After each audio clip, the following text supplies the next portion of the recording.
SEP Fanfic Readings presents Finding Hermione by ebookdragon. Chapter 1. The Betrayal. Sunday, September 1st, 2013. 15 years after the Battle of Hogwarts. Draco stood on the platform 9 3/4, getting ready to send Scorpius off to Hogwarts for the first time. He was dreading it. He was afraid for Scorpius. Afraid that the mistakes of his past would haunt his son as well. Afraid of the labels and prejudices that would be given to Scorpius for being his son and a Malfoy. He would miss him being gone, too. His home would be lonely without Scorpius. You're going to have to be strong this year. People will make assumptions about you because of me, and I'm sorry about that. Just be yourself, though, and the people worth knowing will see the good kid you are and not just the son of Draco Malfoy. Draco stood facing his son with his hands on his shoulders. His son looked so much like himself at that age. Same slick-back white blonde hair, same gray eyes and pale skin. Dad, I'll be fine, and there's nothing wrong with being your son. You're a great dad to me, and the people who can't let the past go can sod off, Scorpius said defiantly. Language, son. If you need anything, write and let me know. Write even if you don't need anything. I want to know how you're doing. The whistle blew and the crowded platform became chaotic as children rushed aboard and loaded their trunks. Families were gathered around the train saying goodbye. Children were leaning out open windows. It was time to let him go. Time to go, son. I love you. Be strong, study hard, and make good friends, Draco said as he pulled Scorpius in for one last hug. I love you too, Dad. I'll make you proud. You already do, mate. Scorpius broke away and climbed onto the train. He looked behind him one last time and waved before he disappeared. Theo and Daphne came up to him. Theo clapped a hand on his shoulder. You okay? Theo asked. Yeah, I'm just worried about how he'll be treated. He'll be fine. You raised a good kid. Drake is there. So are the other baby snakes. Theo chuckled a little at their nickname for the group of children. Come over for dinner tonight, Draco, Daphne offered. Spinner's End will be too quiet. Not tonight, Daphne, but thank you. I'll be fine. It will just take some getting used to. Draco looked out over the sea of families watching the train depart. He saw Harry up ahead, facing him, talking to Weasley and her. He nodded a greeting to Harry when their gazes met. He and Harry had made their peace years ago. The Golden Trio had spoken up for him and his mother during their trial. It had kept them both out of Azkaban. Harry had even apologized for not being able to help his father, too, but they had both known there was no helping his father. She was there. Her back was to him, and she was leaning on Weasley, but she was the closest to him that she'd been in ages. He'd watched her over the years as she walked by him at the Ministry or Diagon Alley. They had never shared more than a hello in passing. She was happy with Weasley, and he only existed as part of their shared past. She had no idea of his feelings for her, had never had any idea. He had been horrid to her in school, spouting that pureblood crap that his father fed him growing up, not really understanding the prejudice he had thrown at her feet. He had only been 12, and those ideals that had been ingrained in him his whole life. By the time he had understood, it had been too late. She had despised him, and he couldn't find a way to repair the damage. He had been cast adrift in a world ruled by hate. He'd had to make impossible choices to save his mother, choices he struggled and railed against. He had tried to find the light, to be what she deserved, but he couldn't abandon his family, and kept getting pulled back to the dark. She had unknowingly ripped his world to shreds, and he'd been left to find a way to rebuild it anew. Being a father to Scorpius had given him a chance to be the man he wanted to be. He didn't want Scorpius to grow up the way he had. He wanted better for his son. He wanted to create a better world for his son to grow up in. The train blew one final whistle and pulled out of the station. Draco stood watching his son being taken away, hoping that the year wouldn't be awful for him.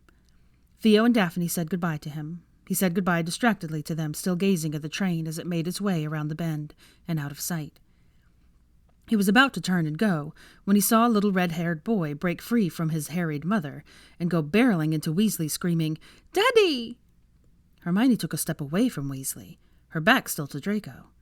Harry looked shocked, eyes wide and mouth hanging open. The child was wrapped around Weasley's leg, chattering away, completely oblivious to the adults around him. The mother of the boy walked up with 2 other children, a young girl and a toddler boy, both red-haired.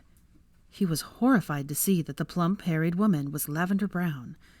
She said something he couldn't hear to Weasley. He heard Hermione screech, "You bastard!" loud enough for it to echo off the platform around them and break him out of his shock. He started forward and grabbed her around the waist just as she was about to launch herself at Weasley. He hauled her back and stood between her and Weasley. She glared up at him. "Get out of my way, Malfoy! Did you come here to gloat?" She made to move past him, but he put his hands on top of her arms, keeping her in place. "No," he said quietly. "Let me go!"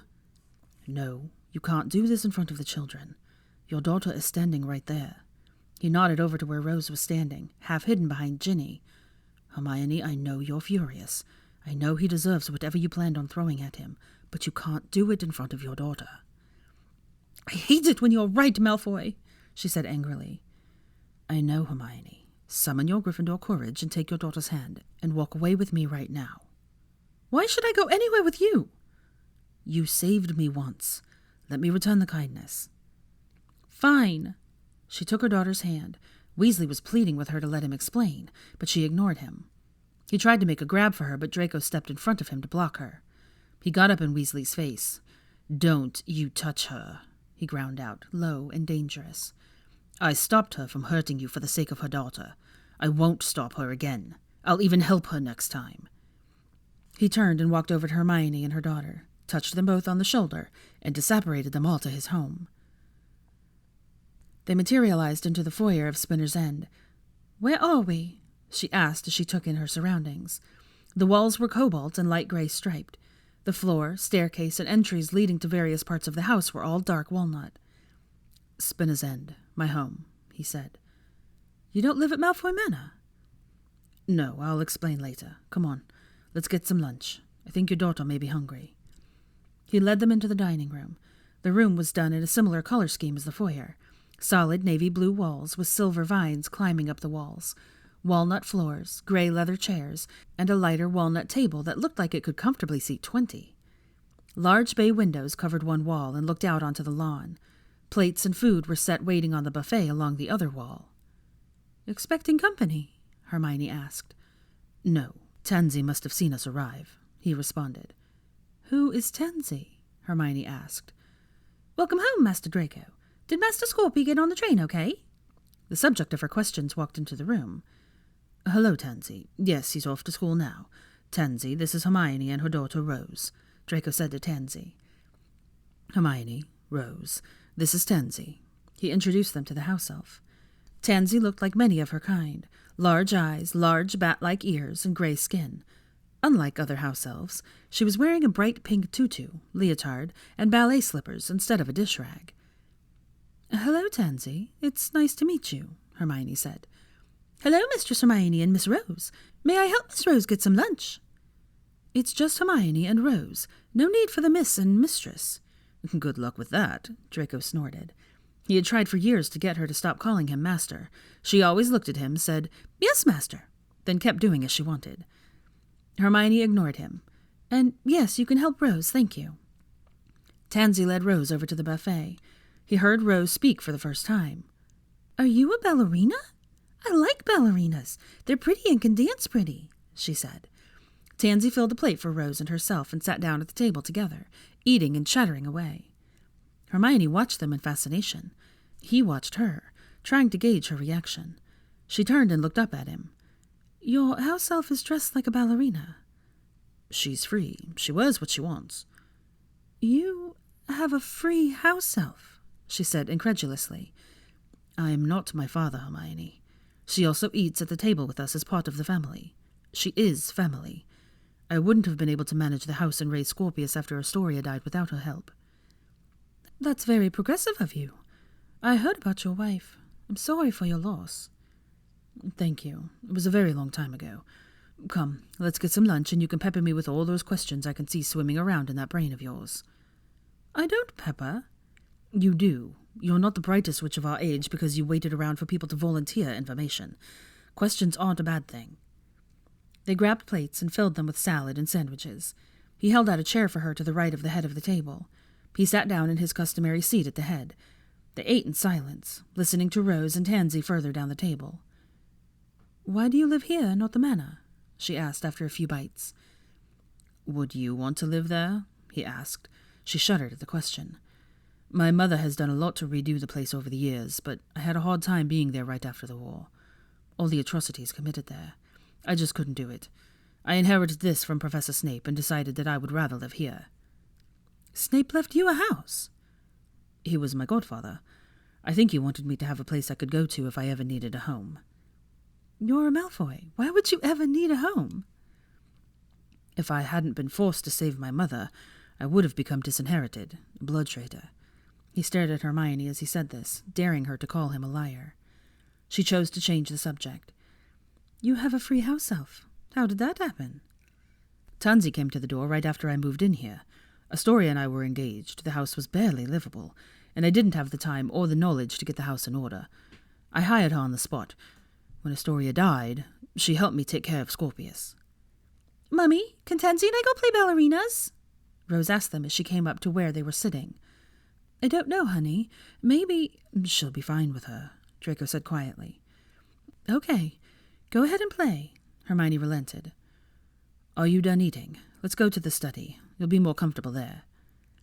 He took her arm and led her out of the dining room across the foyer into the study. Double walnut doors opened into a room with floor-to-ceiling bookshelves on one side of the room. Across from the wall of books was a cheery fireplace with bookshelves surrounding it. A comfortable sapphire blue couch with matching armchairs were set in front of the fireplace. Draco's large desk was near the large bay windows at the back of the room. The walls that weren't covered by bookshelves were sapphired silver leaf print. Is every room in your house blue? Hermione asked as she gazed around. Yes. Did you expect Slytherin green? Well, yes. He grabbed the decanter of scotch from the table and 2 glasses and guided her over to the couch and sat next to her. He filled the glasses halfway and handed her one. It's scotch. Drink up. I don't drink scotch. You just found out your husband has a mistress and a pack of kids. I think now is a good time to start, and it's a very good scotch. Good point. She took a sip, made a face, and then took another. She had turned her face away from him to stare around the room.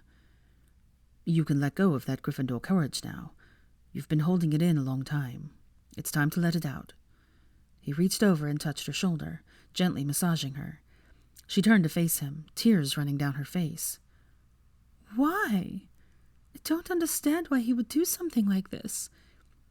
He had a whole secret family that none of us knew anything about. How could he do that to me? How could he do that to our daughters? How is it I had no idea? They had 4 kids together. I guess one of them is the same age as Minerva since they were at the Hogwarts train platform. How am I supposed to tell my girls about this? She said, crying softly. I don't have answers for you, Hermione. I don't know why he would go and create a whole other life when he had a beautiful wife and 2 beautiful daughters to come home to. As for how you had no idea, did he give you any reason to believe that he was capable of this? That there was something going on? I'm not beautiful, especially right now. I'm all blotchy and blubbery. Why are you flattering me? He cupped her face in both hands and wiped away the tears streaming down her face with his thumbs. He held her face so that she was forced to look in his eyes. It's not flattery to tell a beautiful woman that she is beautiful. It's just speaking the truth. Don't let anyone ever make you think that you aren't anything other than beautiful.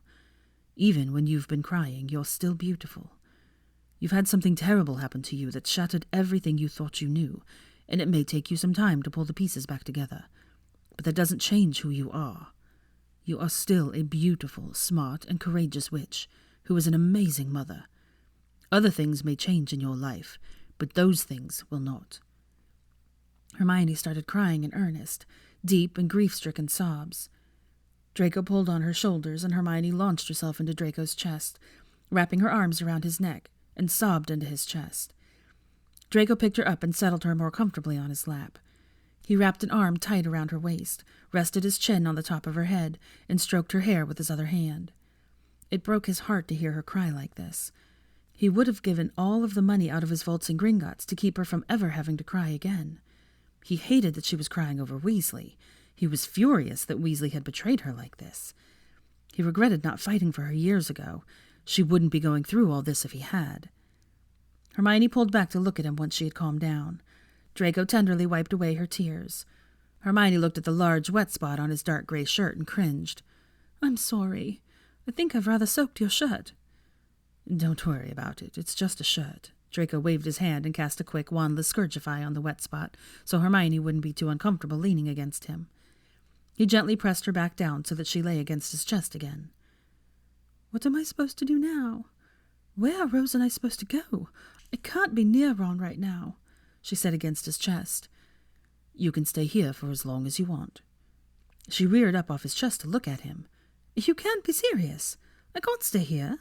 What will people say? I don't want to impose on you and your life. We're not even friends. Hermione interrupted him. I don't give a damn what people say, he said vehemently, and I'd like for you to consider me a friend. I'm sorry, that was rude. You've been so kind to both of us. Don't apologize. Please, say you'll stay. Why? Why should I stay with you? You'll be safe here. Harry is the only one who knows where you are.